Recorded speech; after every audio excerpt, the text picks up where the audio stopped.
welcome to round 3 of the 1994 Formula 1 World Championship. And yes, it's that race. We're at Imola for the San Marino Grand Prix.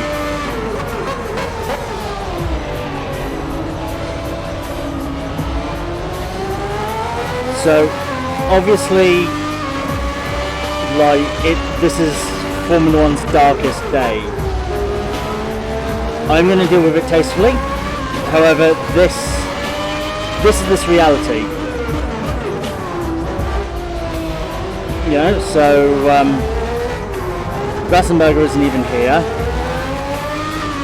and Senna's going to finish the race, and he's going to go on and he's going to keep fighting. In fact, you know, to prove how much is different, in real life, coming to this race, Senna had scored no points. He'd retired on all the first 3 races. We come here with Senna having won the first 2 of them. Sorry, not the first 3. Yeah, sorry, the stats quite brutally say that he retired from this race. I mean, he did, but... So, yeah, so Senna came here with no points, whereas Senna, in this world, is coming into the event having won the first 2 races. And myself, Schumacher, and Okiyama, was it? Is that the Japanese driver? So looking at the... I can't remember, I think it's Okiyama. We're all on 6 points. There's like 3 of us all in second. And I think Damon Hill as well, maybe. So there's like 3 or 4 of us all on like 6 points, and then there's Senna and 20. So that's the position. But let's focus on positives. I will touch on the important stuff and sort of pay my respects to what happened this weekend. I will do that later. But let's focus on the positive. I'm in a Ferrari. I'm in Italy. I've got to put on a good show for the Italian fans. A track that, of course, is back on the Formula 1 calendar now as well, even in modern day. It's changed up a little bit since this race. This layout is even like correct to 1994.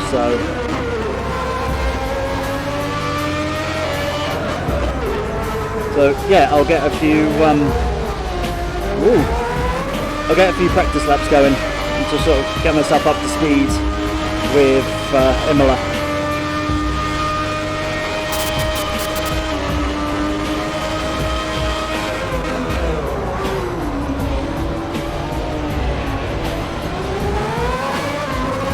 I thought this was Formula 1, not MotoGP.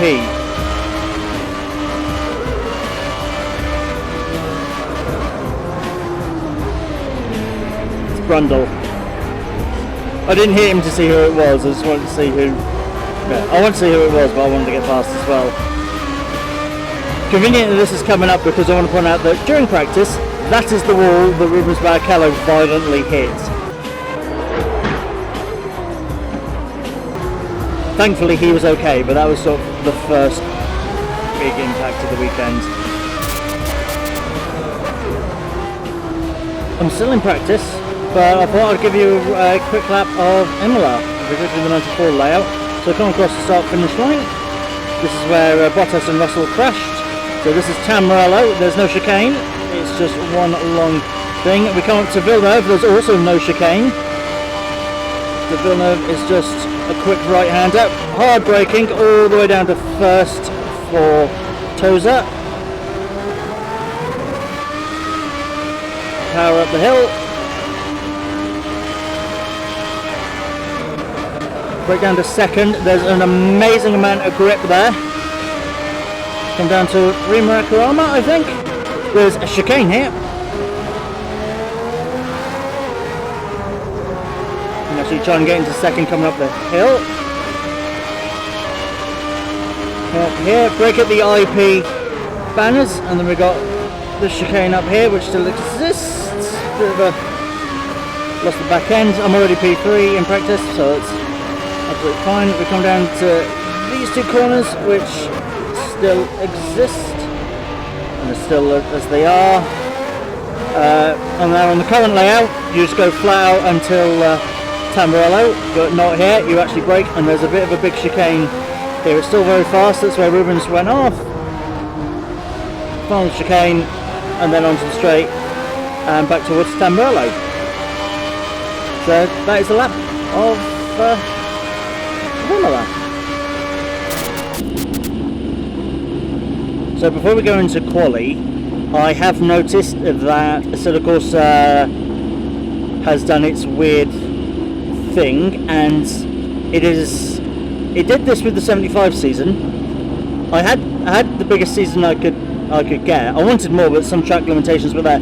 But it's now cut it down to 18 after I've restarted my computer. So we have lost from the championship the sole Pacific car. Can't remember who drove that. We have lost David Brabham in the MTV Simtech, and tragically we've lost my teammate. We've lost Gerhard Berger. He's also gone. I wouldn't have minded taking like one of the Ligiers, or we only have one Minardi. Maybe I only put one Minardi in. But we've lost one of the Ferraris and a couple of the things, but I don't know why it does that. I really don't know why Assetto Corsa does that. Anyway, let's head out into qualifying. And I'm not going to spend long on qualifying because I'd like us to spend a bit of time to remember what happened at qualifying at this corner. The San Marino Grand Prix, however, takes a tragic turn. 31-year-old Austrian driver Roland Ratzenberger in the Simtech leaves the circuit at the flat-out Villeneuve kink on the approach to Tosa.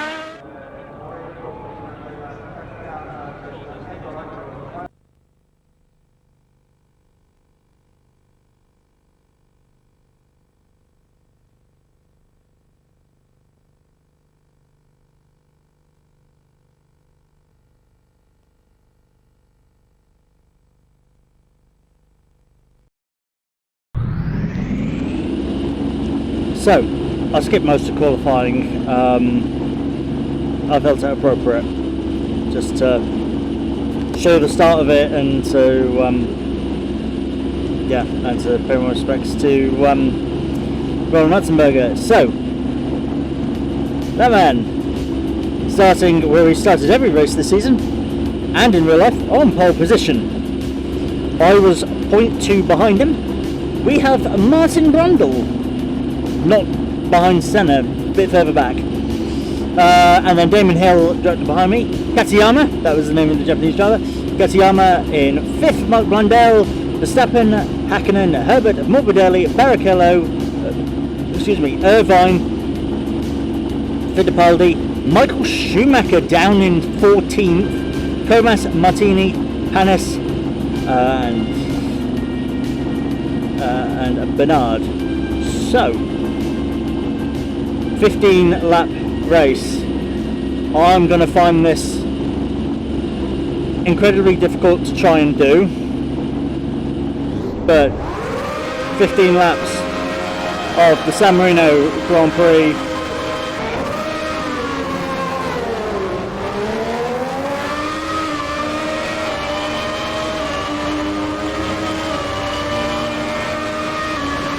So Martin Brundle's right behind us, but we get the slipstream off of Senna.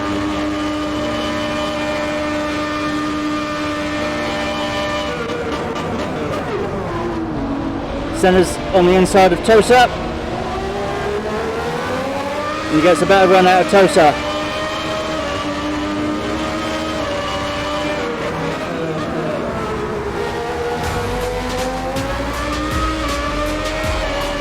Well, we're close behind. I know where I am. I know where I'm quick on this track. I just need to know how to follow. I haven't really followed anyone yet through the track,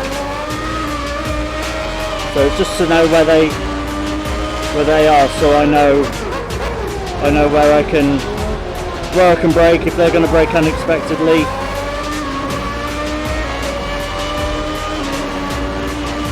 Verstappen is out.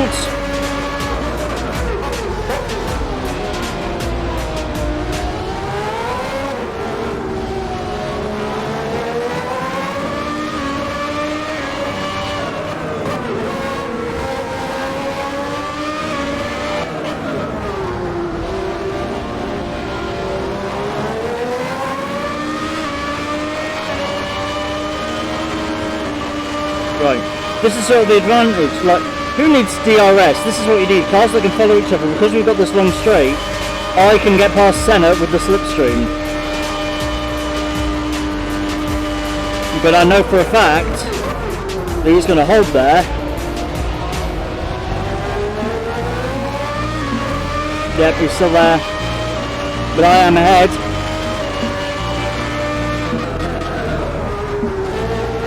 And I've got the racing line, I'm ahead of Senna. For the first time this season, I'm ahead of Senna.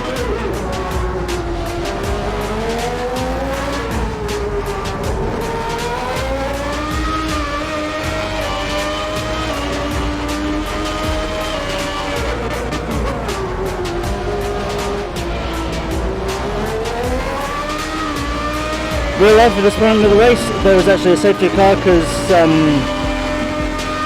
JJ Leto and Martini, I can't remember who crashed. Two cars crashed at the very start. The Lotus, JJ Leto's Lotus stalled and there was a big crash at the start. So this one was under safety car.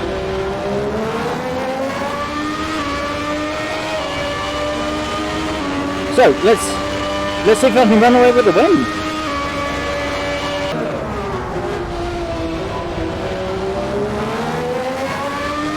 The further we go on in this race, the more difficult it gets emotionally.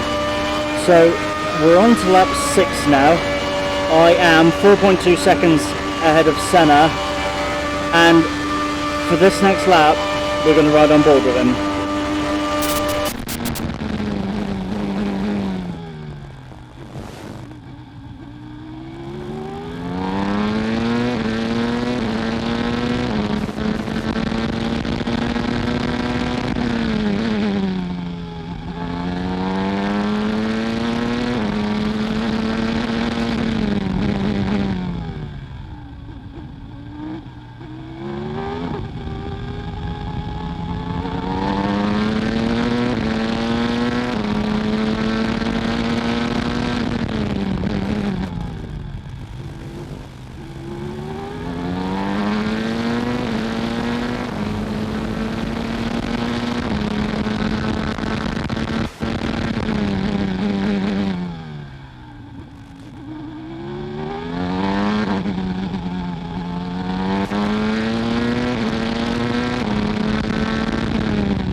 Okay, we're now on lap 8. I couldn't even bring myself to talk during lap 7. And it was so difficult.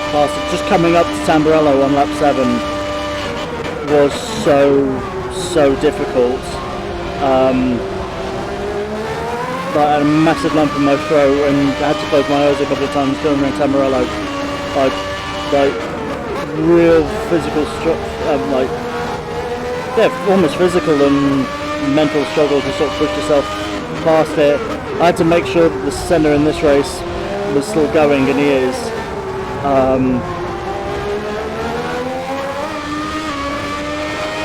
Gap's the same, it's still 4.3. So I'm not pulling away, but he's not dropping back.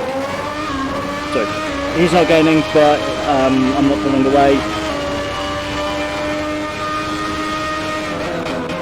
Yeah, I guess I just gotta buckle down now, forget what happened in the real race, and keep going, because the actual race continues.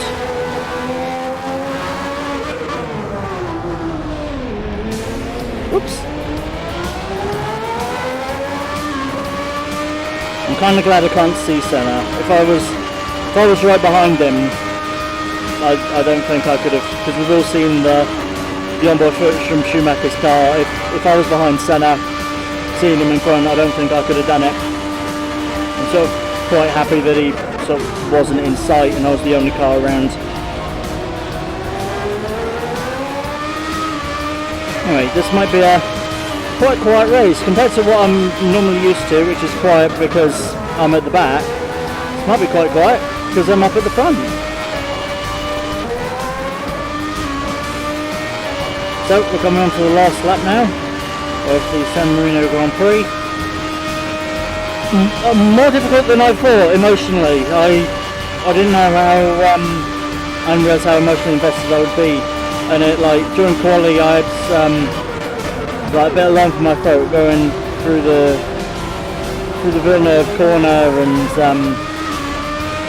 I found it really difficult going through Tamburello on lap 7. But other than that, pretty uneventful race for me. Got past Senna quite easily at the beginning with the slipstream and just constantly pulled away. He's 12 seconds behind. I think he's caught the back markers that we caught a little bit beforehand. I'm about to catch these guys. But yeah, I mean, this was obviously Formula One's darkest day. I mean, there was 2 people in one race weekend. And one of them being considered the greatest of all time. Even Michael Schumacher said that Senna was the greatest.